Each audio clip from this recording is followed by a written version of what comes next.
Hello, this is Eric January, CPA, the author of the Gainology book series, also known as the Einstein of Finance. I'm here to answer the flip side of another question that I had on the website. And the question is, should you sell your stock? Previously, I asked, is now the time to buy stock? But if you are in the stock market, maybe you are wondering, should I be selling my stock? Insiders, according to the Wall Street Journal, have sold a record amount of stock.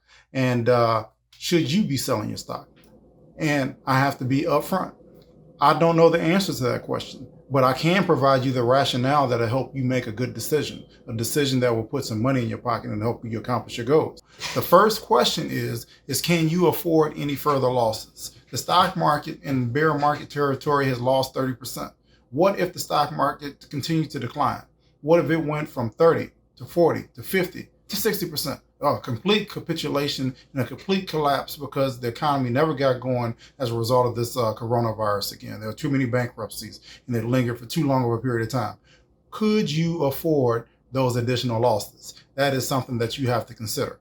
I don't know the answer to that question, but if the answer is yes, maybe you should stay in the stock market. But if the answer is no, you should probably get out of the stock market. The next question is, can you get a better return on investment?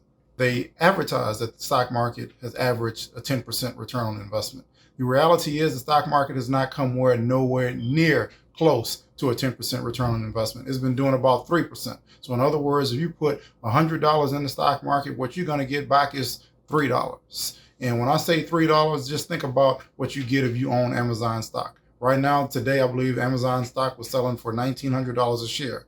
Well, out of that $1,900 a share, you get $0 back in dividends. If you bought Walmart stock and paid $152 a share for it, what you're going to get is what I believe $2.12. Well, $2.12 is a 1.8% return on investment. That'll take you 53 years to break even. So the question is, can you beat those measly returns on investment? The answer is yes, without even hardly trying. When you learn what I teach in this book, The Conduit Formula: The Secret to Making Money While You Sleep, which is the second book in the series. The next question that you need to ask, are you willing to invest in alternatives? People are often told that the stock market is the only game in town. And when I say people, I'm talking about retail investors, people that have 401ks, 403bs, IRAs that are using registered investment advisors, financial planners, certified financial planners, insurance agents, often speaking as if the stock market is the only game in town and like you have no alternatives. Whereas we know there are alternatives. That's why when you turn on the TV late at night, there's one infomercial after the next talking about real estate. Then you got other people talking about gold, silver, and then the latest craze is cryptocurrency. Everybody wants to be in cryptocurrency. So there are alternatives, and there are 5 alternatives that I talk about in the book.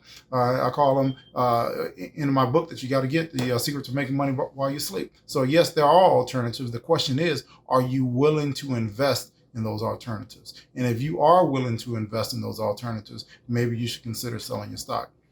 The next question that you need to consider is, are you able to continue the roller coaster ride? Can you stomach it? The stock market has been up and down for the past 20 years. The stock market has been in recovery mode 65% of the time. So in other words, 13 out of 20 years, for 13 out of 20 years, the stock market has just been trying to get back to even. So if you invested $100 in the stock market, it would have taken you 13 years just to get the $100 back. And that's $100. That $100 doesn't even have the same buying power 13 years later because of inflation. As an adult, I don't like roller coasters. And I certainly don't like financial roller coasters. So I don't want to be on a financial roller coaster going up and down with my money. That's why I invest in alternatives. The last question that you need to consider, and this is very important, and that is you have to consider the tax consequences of selling stock. If you sold your stock or any investment for that matter, there can be some potentially huge tax implications when we talk about short-term and long-term capital gains, or just even possibly being taxed at your ordinary income tax rate. I can't get into all of the details of the taxation, but you definitely need to consult a tax advisor that is experienced in capital gains transactions before you sell. This is the last question that you need to consider, because too often people, from my experience, put taxes ahead of it. And that's something that retail investors do and people that are not in full-time business. Your number one consideration should be making money. Because if you are generating a profit, that's the only way that you have to pay taxes. If you're losing money, you may get some sort of tax benefit in the sense that it can reduce your taxable income. But the whole point is that taxes should be the last thing you should be considering.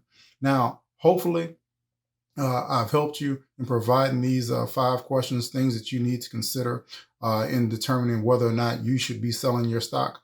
If you like this video, please share it with your friends and family. Once again, my name is Eric January, the Einstein of Finance. I'm a CPA. I want to help you make profitable decisions with your money. You can log on to my website, get my books, sign up for the webinars that I have listed there. And I look forward to helping you make profitable decisions with your money. Thank you so much for tuning in.